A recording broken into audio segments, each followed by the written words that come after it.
मी Rohini झणझण recipe चॅनलमध्ये स्वागत करते. आपण आज दुधी चणा डाळ भाजी बनवतो. पातळ भाजी, रस भाजी म्हणजे. तर तुम्हाला काय साहित्य घेतले ना ते दाखवते मी. हे आपण ओलं खोबरं घेतलेलं, हे थोडं फ्राय केलंय बघा, तळलंय थोडं. अर्धी वाटी आपण ओलं खोबरं घेतलंय. ते अर्धी वाटी ओलं खोबरं आपण तुकडे करून ना तळून घेतलं. ते आता आपण ना थोडा कांदा पण तळतोय. साधारण आपण इथे 4 टेबलस्पून कांदा घेतलाय, कापून घेतलाय आपण कांदा.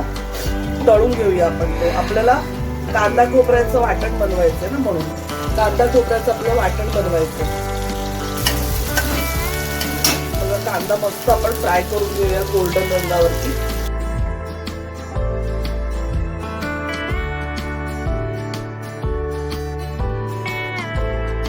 अर्धा कांदा आपण फ्राय केलाय बघा.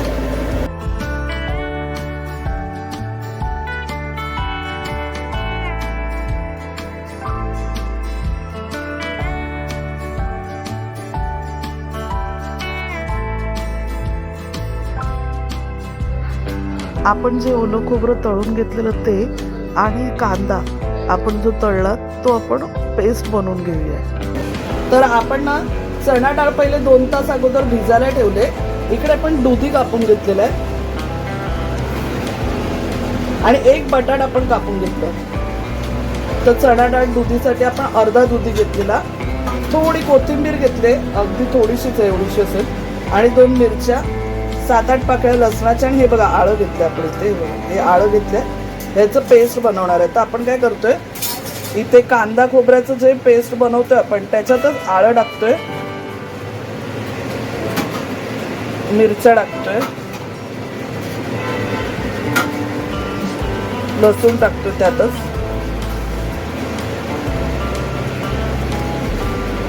आणि कोथिंबीर, आणि याची पेस्ट बनवतोय आपण. तर आता आपण याची पेस्ट बनवून घेऊया. तेल घेतलंय 3 चमचे आपण तेल घेतलंय. एवढे पाव वाटी तेल समजा, 3 चमचे म्हणजे. थोडस बघा नावाला जिरं, 5 चमचा मी राई टाकली.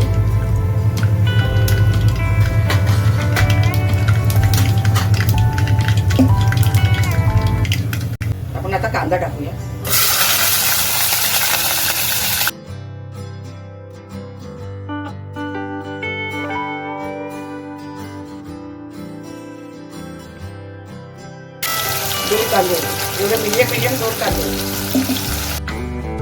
कांदा चांगला गुलाबी रंगावर फ्राय करून घ्यायचा आहे.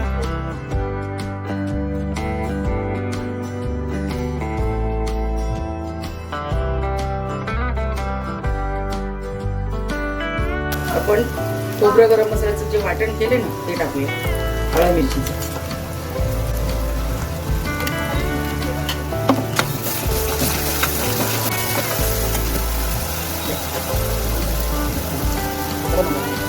अर्धा चमचा बघा गरम मसाला टाकतो.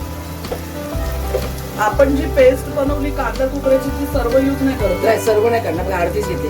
एवढीच भाजी आहे ना, मग कशाला पुरी पाहिजे. म्हणजे समजा त्यातनं 2 ते 3 टेबलस्पून घेतली आपण. ही तुम्ही म्हणजे फ्रीज मध्ये ठेवली ना तरी 2-3 वेळा यूज करू शकता तुम्ही 2-3 भाज्यांना. आपण ही भाजी 6 लोकांसाठी बनवतोय. आपण अर्धा चमचा हळद घेतली, 1.5 चमचा काश्मीरी मिरची पावडर, 1.5 चमचा आगरी मसाला. तुमचा जो घरगुती मसाला असेल तो तुम्ही टाका.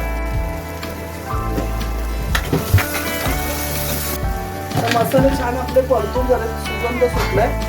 आता आपण दुधी आणि बटाटे टाकून घेऊ. आपण कुकरलाच लावणार आहे भाजी.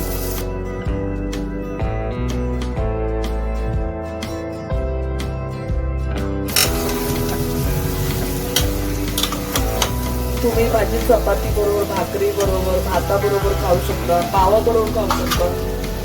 आज आपण फार पातळ असं रसाने बनवतोय, आपण जाडसर असं ठेवणार आहे कारण आम्हाला चपाती बरोबर हवी आहे भाजी.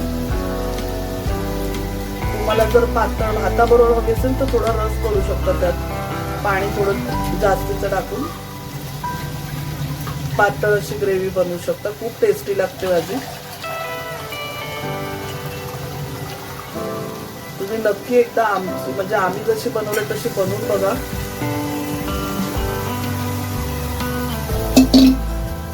खूप टेस्टी होती भाजी. आपण इथे ना 1 वाटी चणा डाळ घेतली होती.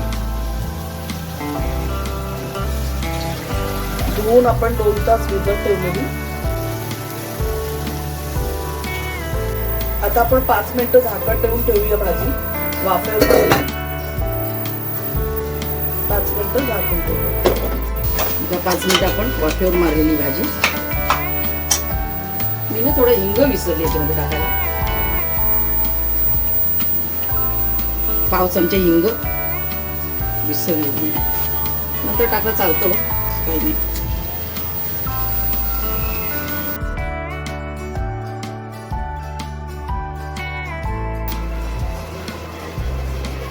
हे बघा, 2 चिमूट म्हणजे 1 चमच्यापेक्षा पण कमी आहे बघा. एवढीच साखर टाकली मी. हे बघा मीठ टाकते बघा. आपल्या चवीनुसार टाका. कमी पडत आपल्याला टाकता येतं नंतर.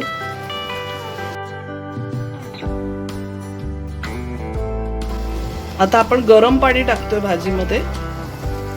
उकळतं पाणी बघा. 1-1.5 ग्लास पाणी टाकलं आपण. आणि आता कुकर लावून घेणार आपण. किती शिट्ट्या घ्यायच्या कुकरला? 1 किंवा 2, जास्त नाही. 2 1 पण शिट्ट्या. चालेल. चण्याची डाळ भिजवलेली आहे ना, पटकन शिजते. भिजवून घ्यायची कधी. कोमट पाण्यात भिजवली तरी चालेल.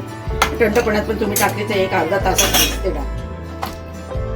झालं आता आपलं. झालं आपलं. टाकून बघा सगळं. मीठ, साखर, ते पाहिजे गरम मसाला, खोबरं सगळं टाकून झालं. आलं मिरचीचं वाटण. आता आपण ना बंद करून टाकतो. कुकर लावून घेऊया आणि 1 शिट्टी घेऊया. 1 शिट्टीच घ्यायची. लागली तर दुसरी घेता येते.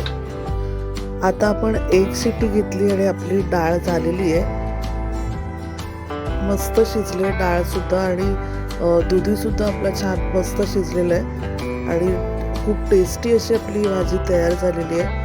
तुम्हाला जर ही रेसिपी आवडली तर नक्की बनवून बघा आणि चॅनलला नवीन असाल तर चॅनलला सबस्क्राईब करा. धन्यवाद.